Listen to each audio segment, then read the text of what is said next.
I went to Africa the first time in January of 1998 to teach a 2-week course at the Nairobi International School of Theology, and I was really apprehensive.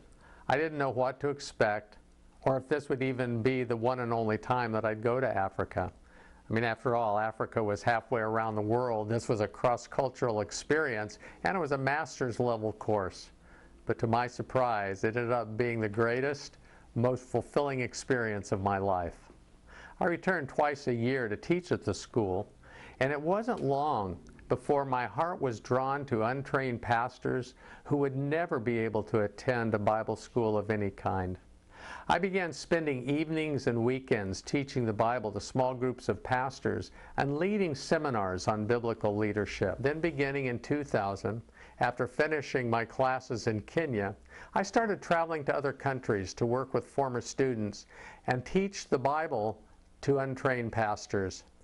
By 2003, because of the growth of the seminar ministry, I founded International Training Equipping Ministries and established the Institute and the Foundations of Church Leadership. In 2005, God led me to leave pastoral ministry so I could devote all of my time to building this ministry. We now have had seminars in 10 African countries and have trained close to 4,000 pastors and church leaders, and many of them have used our notes to teach their own congregations and other church leaders, and some have even taught our curriculum in schools. There are many challenges in Africa. 48% of the population claim to be Christians, but 90% of the pastors have no training, and 90% of those 90% will never have an opportunity to attend a Bible school of any kind. Most of them hardly know the difference between the Old Testament and the New Testament. And because they don't know what the Bible teaches, most of them rely on what they grew up with, their traditional religions, which include witchcraft and worshiping spirits, including the spirits of their ancestors.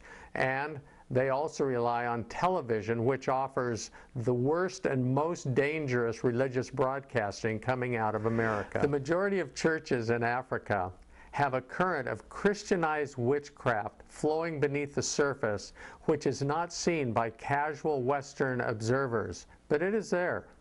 Child abuse in the name of exorcising demons is common, and the prosperity gospel is spreading rapidly across the continent.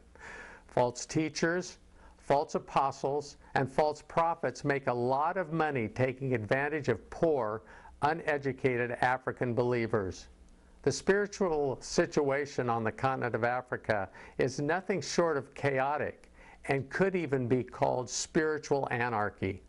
While most organizations focus on the physical needs, or evangelism, or planting churches, we are asking these questions. Who is leading these churches? And what do these pastors who are responsible for guarding the flock of God from these wolves in sheep's clothing know? While many are leading people to Christ and starting churches, quite honestly, it's the devil who is providing many of the pastors who unknowingly, and sometimes knowingly, are leading followers of Christ down a blind alley, leading to spiritual and sometimes physical destruction. As a result of our seminars, however, eyes are opening, discernment is increasing, truth is being learned and applied, error is being exposed, and thousands of pastors are being equipped with a biblical foundation upon which to build their ministry.